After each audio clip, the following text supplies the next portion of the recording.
Hello, everyone, and welcome to another episode of the Coffee with Coaches podcast. I'm your usual host, Kevin. And today I have with me, is it Alecia or Alecia? It's Alecia? Alecia. Alecia Wellen. I like the spelling of your name, by the way. And in my head, I've been pronouncing it Alecia, which just sounds like I've been watching too much Game of Thrones or something. I don't know. It's fancy. I'll take it. It's fancy. Super fancy.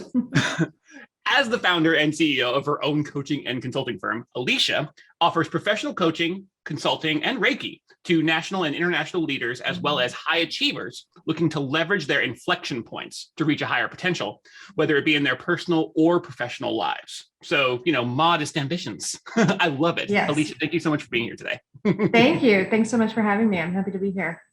Awesome. Let's start at the start. Begin at the beginning, as I like to say sometimes. How did you get your start as a coach? How did you sort of figure out that maybe you already were a coach and should just kind of do it for a profession? Like, what was your process of discovery and then launching a coaching business? Yeah, great question. So I think like most of us, we sort of get to this place in our careers where we get to an area and we kind of look around and survey the land and think, oh my gosh, how did I get here? Is this where I want to be? Is this what I should be doing? So, I have an undergrad in marketing, a master's in finance. I have been in the financial world, like the Wall Street world, for 20 years. Really love that. Good things to say about that. At all of the firms over the years that I have worked at, I've participated in, mentoring programs. So whether as a mentor or a mentee, and I always got really great feedback, people saying, oh my gosh, you really helped me. Why aren't you doing this for a living? Why don't you get paid for this? And, that enough that I was, and by the way, every time I heard that, I was like, oh, you say that to everybody. And also I work in finance. Like, I don't, this isn't what I do, but I did hear that enough over the years. And sort of when I got to that inflection point of wondering like, okay, is there more for me? Should I be doing something more meaningful, giving back to a community? I started really thinking about sort of that positive feedback. And so I did, I just started doing research. I looked into coaching programs. And oddly enough, at the same time, I was interviewing people and kind of doing just informational tags to see, what is coaching all about? What does it take? And CPI kept coming up, and it did fit very much with sort of my idea of, meeting people where they're at, making space for not just goals that they're setting, but who they want to be. And so it really spoke to me. And I thought, you know what, I'm not going to regret learning something new. So just dove into all of the courses and committed to certification. And before I knew it, part of that program, I decided, let's start a little side hustle and see what happens. And, it went from there. So it was very organic, very fun. And here we are. So I love that you just sort of encountered through people giving you feedback, a sort of an identity for yourself that you hadn't quite realized or discovered. And you're like, no, they're telling you, it's like, oh, you're great at this. And you're like, oh, thank you so much. I'm this, but thank you for complimenting me about being this. So it's interesting. And then eventually there was this like buildup where it's like, okay, at this point, I've heard this too many times from too many people I trust and respect and admire. And then of course you come to that jumping point, that inflection point where you're like, okay, it is time for me to explore this. It is time for me to maybe heed these signals I'm getting and see what this is all about. And I love that you exemplify exactly, you practice what you preach, quite to put it in that colloquial way. And I love that. It's one of those things where I love getting that journey from coaches, because there's a lot of common threads. Just like that sort of pivot, that discovery. But I'm getting close to 100 now, which is exciting for me. Every single coach I've talked to for the podcast, they have their unique moment where it's like, it's very similar to everybody else, but it's also very unique and very specific to them. And I love how that represents what coaching is all about. It's just like, it's coaching it's like applying like a blueprint or a template or a framework, all those different analogies or whatever, that kind of makes sense for a lot of people in their specific niche or in whatever they're trying to do, but also tailored to them specifically. It's for you. And I love that I keep discovering that over and over and over again, every single time I talk to a coach. And that's kind of why I like doing this podcast, because I think a lot of people are discovering that about coaching and getting really excited about its potential. Yeah. And I sort of live by the mantra that the universe doesn't allow you to miss out on what's meant for you. And so to your point, I heard the feedback enough that I thought, okay, the universe always starts out sort of as a whisper and then it becomes a nag. And so It was something, you just have to turn into that and explore it. And maybe it works and maybe it doesn't. And that's all part of the data that you're gathering, right, on your own journey to see like where you're supposed to be and where you're being redirected. So yeah, I totally agree. It's pretty cool. I love it. Let's pivot to your business, what you're doing now. And I kind of like to phrase this in different ways. And I've kind of settled on one that I think I like that kind of captures the whole essence of the question. Who do you coach and how do you coach them? So the who is obviously like specific niches, specific professions, or people in a certain personal stage in life. And then the how is, mostly one-to-one, maybe group coaching, courses, keynote speeches, all of the above, plus 5 other things, et cetera, et cetera. So yeah, who do you coach and how do you coach them? Yeah. So right now, I'm coaching mostly entrepreneurs, executives, small businesses. Common denominator really is just these people are in a period of transition or growth. So it's, I don't just work with women. I do have a couple of men on my roster and have worked with plenty over the years, but I do find the majority of my roster is made up of women. A lot of that consists of women opening their own businesses for the first time, just sort of, either coming out of being a stay-at-home mom or wanting to get out of the corporate world and opening something that they've always wanted to do. So that's super exciting. The other interesting one that I really enjoy is women transitioning into the C-suite. I've been in finance for so long in a very male-dominated environment. I find it very interesting and fun to watch these badass women just, getting into this space for the first time where they know they can do it. They're excited about it, but they're also a little tentative. Like, how do I manage this? And oftentimes they are one of few, if not the only woman in the boardroom or in the C-suite. So it's really fun to help them navigate that, having been there myself. And I do have a couple of people who are transitioning out of the C-suite where, they've been tethered to this identity for 20, 30, I think 39 years is the most I've seen.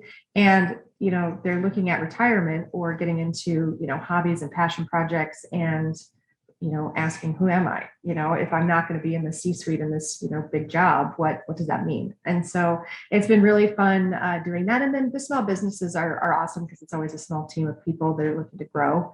And I just get excited about opportunity. So. Oh, I love that. I kind of in my head, I kind of summed it up into like two shorter questions. It's like, who am I? How do I?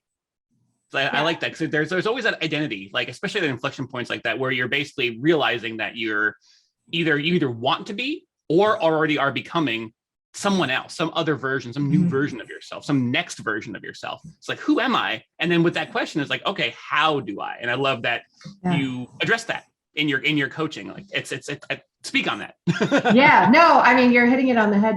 For every next level position, so to speak, it requires a next level version of ourselves to show up. And we haven't met that person yet. So it's my job to sort of help, create a container for them to explore and discover that and tease that out. And it's exciting to see people achieving things and becoming, the next best version of themselves. And the type of coaching that I do is I'm certified in coactive coaching. And so it is very much setting goals and, reaching those. But more importantly, at least in my opinion, and what I do is who you are through that transition and on the other side of that transition. And so it's very much about the person, the mindset, getting in there and combating what I call the saboteur, which is, imposter syndrome, negative self-speak, limiting beliefs, all of those things. We've all got them. And we're well acquainted. Yeah, we're all very well acquainted. And so it's really fun to just help people navigate that, break that down, confront it, and, spend some time on who am I and what do I want to do and who do I want to be through this transition.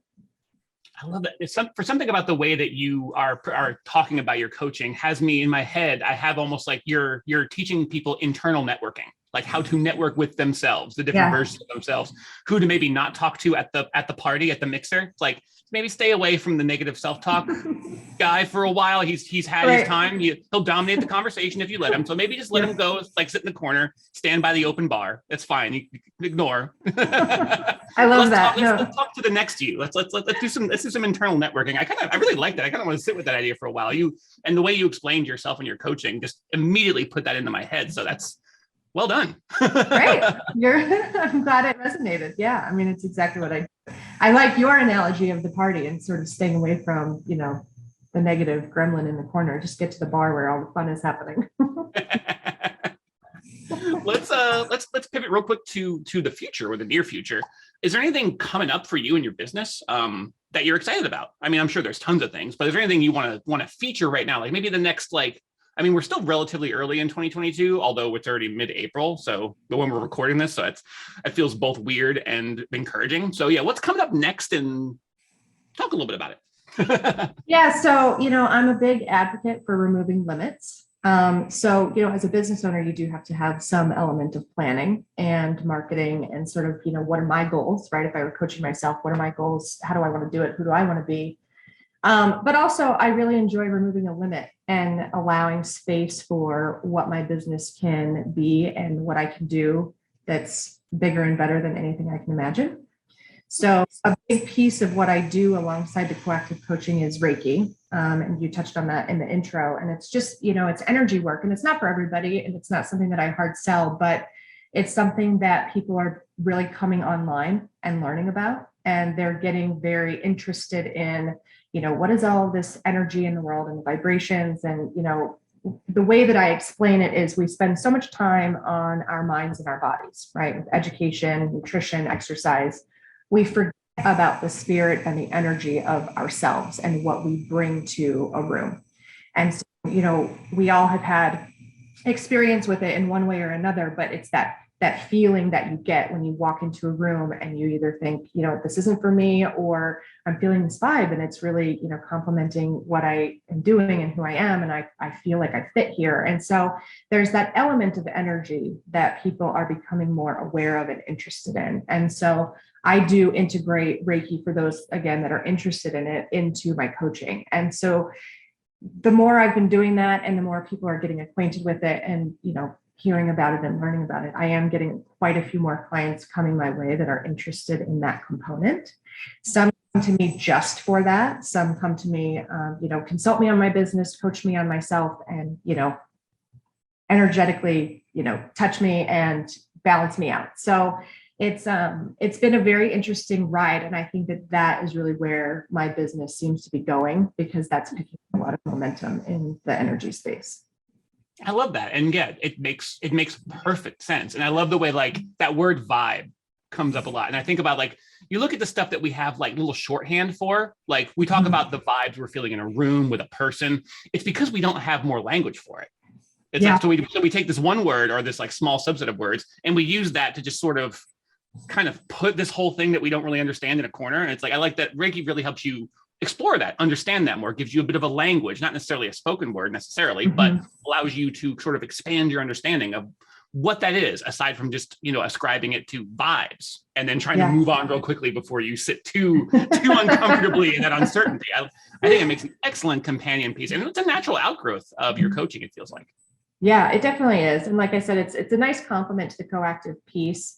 And it's interesting watching people discover it for the first time. I mean, people that, look me up online or hear about me through referral, they know that I do Reiki, and some are like, it's just not for me. Let's not talk about it. And that's cool. And I'll tell you that 90% of my current clients take me up on Reiki, and another 5% or they come in for just consultative services or just coaching. And then they get curious and they ask me, they experience it. And then they're like, oh, okay, this is what I've been missing. Thank you for the introduction. How often can we do this? And so it's been really fun just to see that organically come about. And, it's a nice validation for me that I'm doing something that gives back to the greater good.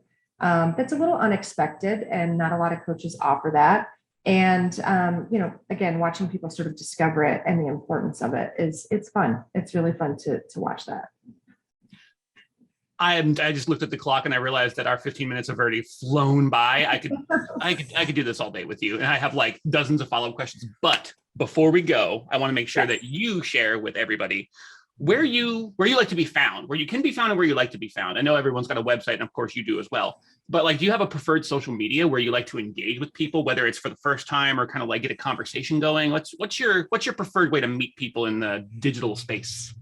Yeah, so I do have a website, people come through that. It's aleciawellen.com. And then I do, I'm not the biggest fan of social media. So I'm not on there a ton because I like to people and experience things rather than go through the social digital space. But I do have an Instagram. It's Alecia Wellen Coaching. And I'm also on LinkedIn. So I get a lot of connections and networking opportunities there as well. Yeah, I keep finding LinkedIn to be like rising the ranks. It's pretty much the only social media platform I genuinely enjoy because it kind of gets out of the way. It's just like, oh, we'll just connect people who you have similar interests, similar jobs, Yes. similar careers, whatever. And then just, it's almost like talk amongst yourselves. And I like that. Yeah. Compared to I other agree. social media. I agree. Yeah, I like it too. It's a good platform. Well, Alecia, thank you so much for being here today. You've been a fantastic guest, and yeah, I could easily do a part 2, 3, 4, or 5 with you, and I might take you up on that if you're ever interested. Yeah, I would love that anytime. I'll make space for you if you make it for me. I'd love to talk more. That'd be great. And thanks again for having me today. It's been really fun. It has genuinely been my pleasure. Words are hard. Genuinely. Thank you for listening out there, audience, and we will talk to you again very soon. Awesome. Thanks so much. Have a great weekend.